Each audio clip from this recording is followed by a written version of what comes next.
سلام اور آداب، امید ہے آپ سب خیریت سے ہوں گے۔ میں شمس الدین حسن شگری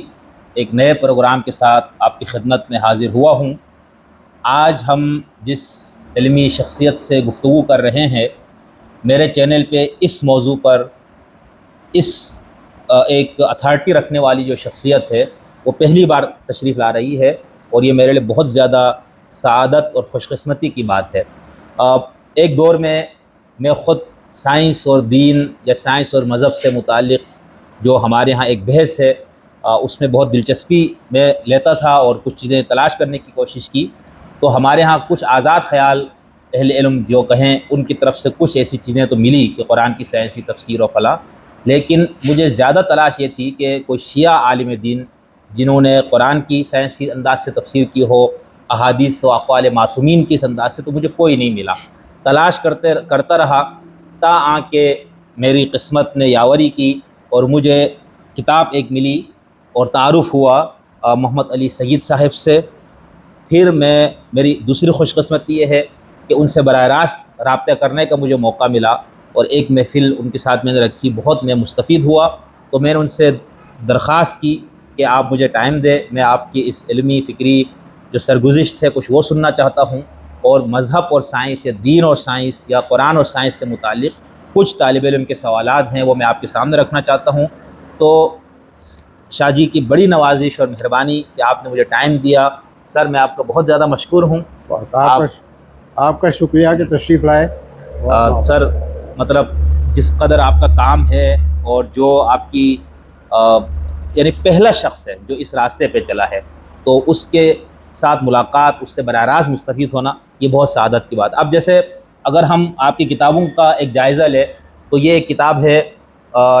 ڈی این اے جسم کی کتاب ہدایت۔ میرے خیال سے اس موضوع پر کچھ نصابی کتابیں ہوں گی، لیکن خاص اس طرح سے ایک تحقیقی کتاب نہیں ہوگی۔ اسی طرح آپ کی ایک کتاب ہے خود شناسی، خدا شناسی، جسم کے عجائبات، محمد علی سید صاحب کی، یہ بھی ایک بہت کافی ضخیم سی کتاب ہے۔ اس کے ساتھ ساتھ آپ کی ایک اور کتاب ہے وجود خدا، آثار و اسرار کائنات، امام جعفر صادق علیہ السلام کی مشہور حدیث حلیلہ کی روشنی میں۔ اسی طرح آپ کی ایک اور کتاب ہے جو مستقل اسی موضوع پر ہے، ثقلین اور سائنس۔ یہ کتاب میرے خیال سے ہر اس طالب علم کو، ساری کتابیں، لیکن چونکہ یہ بنیادی مباحث پر مشتمل کتاب بھی ہے، تو جو لوگ دین شناسی پر کام کر رہے ہیں، دین اور سائنس سے متعلق، تو ان کے لیے تو قبلہ کی ساری کتابیں بہت اہم ہیں، اور یہ کتاب خاص طور پر۔ اسی طرح آپ کی ایک اور کتاب بہت اچھی ضخیم، قرآن، اہل بیت اور سائنس۔ اسی طرح توحید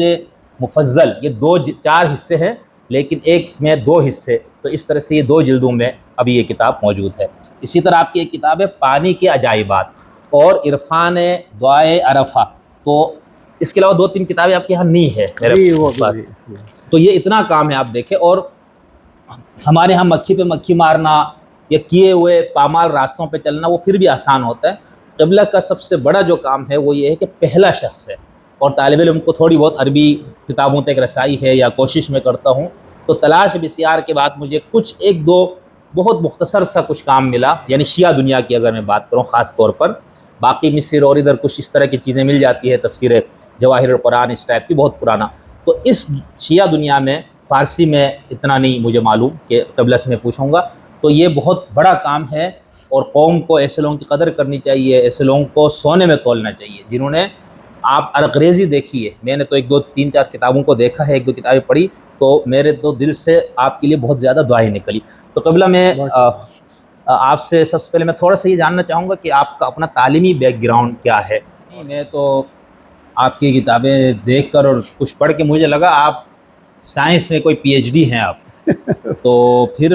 آپ نے کہا BA۔ میں ڈاکٹرز کے پروگراموں میں جاتا ہوں نا، تو وہ مجھے ڈاکٹر کہہ کے وہی بات میں کرتے کہہ رہا ہیں ہوں نا، میں کہتا ہوں بھائی یار تم لوگ جانتے ہو بھائی۔ اصل میں وہ ہمارے ہاں تو اب یہ جو کاغذ کی جو ڈگری ہے وہ ایک رسمی وہ ہے، ٹھیک ہے، لیکن وہ قابلیت نہیں اس کی نشانی ہوتی۔ اچھا، جتنے لوگوں پہ قبلہ PhD ہم لوگ کرتے ہیں، وہ سب وہ لوگ ہیں جن کے پاس میٹرک کی بھی سند نہیں ہوتی۔ تو کام اصل میں جنون ہے آپ کا، آپ اس کو توفیق کہیں، آپ کچھ کہیں۔ ایک بندہ جو اس طرح کی چیزوں کو نہیں مانتا، وہ کہہ یہ آپ کا جنون اور شوق۔ تو کہنے کا مطلب اب مودودی صاحب پہ ہمارے سارے مولویوں کو کس مدرسے سے پڑھا، کس مدرسے سے پڑھا؟ تو بابا تم نے کام دیکھو نا، 10-12 سال مدرسے میں تم نے پڑھا، کیا تیر مارا؟ وہ بندہ جس کا کوئی مدرسے کی سرحد نہیں، پوری عالمی دنیا کے مسلم فکر کو متاثر کر کے بیٹھا، تو یہ توفیق سے ہے، یہ آپ کی شوق ہے۔ بہت زیادہ اتنی آپ نے جو اپنی پوری داستان اور دلچسپ وہ چیز سنائی، تو ایک تو میری غلط فہمی، مطلب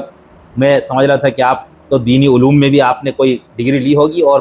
لازماً سائنس یا میڈیکل کی کسی فیلڈ میں آپ کا کوئی 20-22 سالہ آپ کے تعلیم کا کیریئر ہوگا، لیکن یہ بہت حیرت کی بات، حیرت تو چلو اس آج کی دنیا میں حیرت کی بات ہے، ادروائز جتنے بڑے لوگوں نے کام کیا وہ ڈگریوں کے بغیر تھا۔ دوسرا جو میں نے آپ سے یہ کہا تھا نا کہ میں نے شیعہ دنیا میں یہ کام نہیں دیکھا، سنیوں میں بھی نہیں ہے، سنیوں میں جو مولویوں کا یا علماء کا طبقہ ادھر تو یہ کام ہے ہی نہیں۔ وہ میں آپ سے کہتا تھا نا کہ اہل سنت میں بھی جو کام ان کے مین اسٹریم علماء میں تو یہ کام ہے ہی نہیں، ان کو تو پتہ بھی نہیں ہے نا، ایک مدرسے کا عالم کو کیا پتہ سائنس اور میڈیکل کی ساری چیزیں، وہ جو 2-4 کام ملتے ہیں نا وہ ایسے لوگ ہیں جو آپ کی طرح یعنی جنہوں نے نہ مدرسے کی تعلیم حاصل کی ہے، ٹھیک ہے کوئی میڈیکل، اب جیسے وہ طب والا اور اس طرح کی کچھ چیزیں، لیکن اتنا نہیں ہے میرا کہ، لیکن یہ آپ کو تو بالکل اوریجنل کام، اور پہلا میں آپ کو جو پہلے بھی کہا تھا نا، مجھے لگ رہا تھا میری ناقص معلومات ہے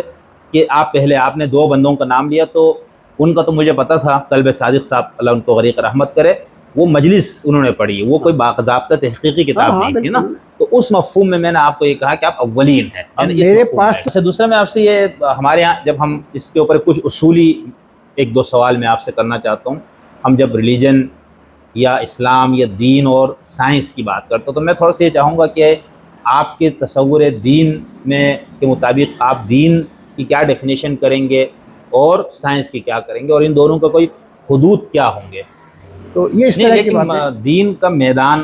یا مقصد اور سائنس کا میدان اور مقصد کیا ہے، الگ نہیں ہے دونوں کا؟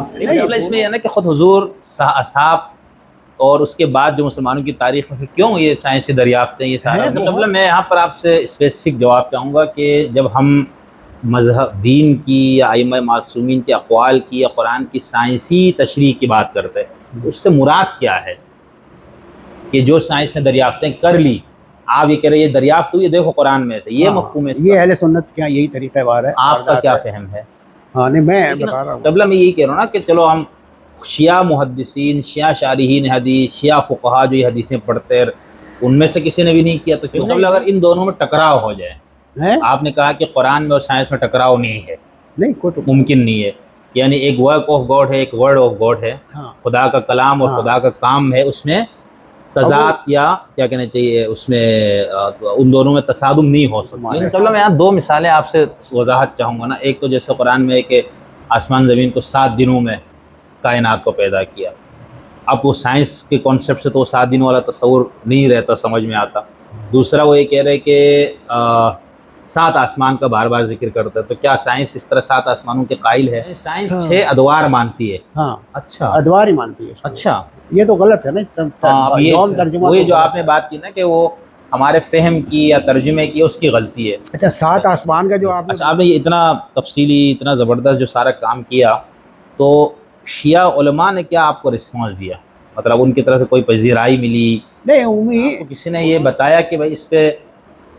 ایران کے علماء نے یا اسکالر نے کوئی کام کیا ہے؟ میرے علم میں تو نہیں ہے، یا کسی نے آپ کو بتایا ہو وہاں عربی میں بھی نہیں، اور وہاں کے عربی میں بھی ایسا عربی کا تو میں نے آپ کو بتا دیا، اس میں کوئی ایسی، وہ عربی کا تو میں نے آپ کو بتایا کہ بہت معمولی سا مطلب، لیکن یہ جو نہج ہے نا، یعنی اس میں ہوا بھی ہوگا نا کہ قرآن کی کچھ آیات اور اس سے، لیکن یہ والا میرا نہیں خیال۔ اب وہ جو ایک کتاب ہمارے یہاں بڑی مشہور ہوئی تھی، سپرمین ان اسلام کیا تھا، وہ کیا ہے؟ اس کتاب کی فضائل بیان کرتے رہیں گے، کیا کریں؟ ہاں تو میرا مقصد یہ دیکھیں، اب چلو ایک ہم لوگ مثال وہ لے آئیں گے، وہ تو بالکل وہ اس طرح سے بھی نہیں ہے جو آپ کا کام سائنسی والا، وہ نہیں ہے۔ تو اچھا آپ کا کوئی فیوچر میں مستقبل میں کوئی قرآن کی سائنسی تفسیر کے حوالے سے کوئی ہے ارادہ یا کوئی کام کر رہے ہیں آپ؟ اچھا یہ بتائیں کہ ابھی آپ کی یہ ساری کتابیں اگر کوئی ہمارے سننے والا دیکھنے والا اس کو حاصل کرنا چاہے تو کن کتاب خانوں سے رجوع کرے، یا آپ سے براہ راست حاصل کرے، یا کیا کرے؟ وہ جو کتابوں کی دکانیں قبلہ یہ جو لہو کی موجیں، یہ اس کا تھوڑا سا بتائیں ہمیں ناظرین کو، یہ جو آپ کی گفتگو بہت لمبی ہو جائے گی، ایک مختصراً یعنی یہ داستان کربلا کو آپ نے بہت ایک مستند اس کے ذریعے سے اصل میں یہ چلے، بہت آپ کا میں مشکور اور ممنون ہوں، آپ نے اتنا ٹائم دیا، آپ کی صحت بھی کچھ ناسازی تباہ ہونے کے باوجود، اور دیکھیں میرے ناظرین اور جو دیکھنے اور سننے والے ہیں اس طرح کی جو اہل علم لوگ ہیں ان کی ہم سب کو قدر کرنی چاہیے، ان کے کاموں کی قدر. باقی دیکھیں معصوم نہیں ہے، عصمت کا دور ائمہ چلے گئے، پیغمبر کا دور ختم ہو گیا. اب جو بھی انسان علم کا کوئی کام کرے گا اس میں غلطیاں بھی ہو سکتی ہے، کوتاہیاں بھی ہو سکتی ہے، اس شخص سے آپ کو اختلاف بھی ہو سکتا ہے، لیکن اس کا مطلب یہ نہیں کہ ہم ان کے اس کام کو قدر نہ کریں، اس کو اہمیت نہ دیں. تو آپ اگر مذہبی ہیں، آپ غیر مذہبی ہیں، آپ کا مسلک کچھ بھی ہیں، اگر آپ کو اس موضوع سے دلچسپی اور آپ کو ہونی چاہیے اگر آپ کو، تو آپ ضرور ہمارے محمد علی سعید صاحب کی یہ کتابیں آپ لازمی دیکھیں. آپ انشاءاللہ جس طرح میں ان کو پڑھ کے بہت مستفید ہوا اور بہت زیادہ میرے دل سے ان کے لیے دعائیں نکلی، ملاقات کا میں بہت عرصہ تک مشتاق رہا، اور آخرکار میں نے اپنا گوہر نایاب جو حاصل کر لیا، یعنی ملاقات کی جو سعادت ہے مجھے حاصل ہو گئی. تو آپ کو بھی اسی طرح ہوگا اشتیاق. تو انشاءاللہ پھر میں دوبارہ سعید صاحب کو کسی اور اس میں زحمت دوں گا جس میں کچھ آیات جس کے بارے میں سمجھا یہ جاتا ہے کہ یہ قرآن کی آیتیں یا یہ بیان سائنس سے ٹکراتی ہے یا سائنسی حقائق اس کے خلاف ہے، تو اس پہ میں قبلہ کو پھر زحمت دوں گا. ضرور. بہت شکریہ جی. انشاءاللہ. Thank you. بہت شکریہ آپ کا بھائی.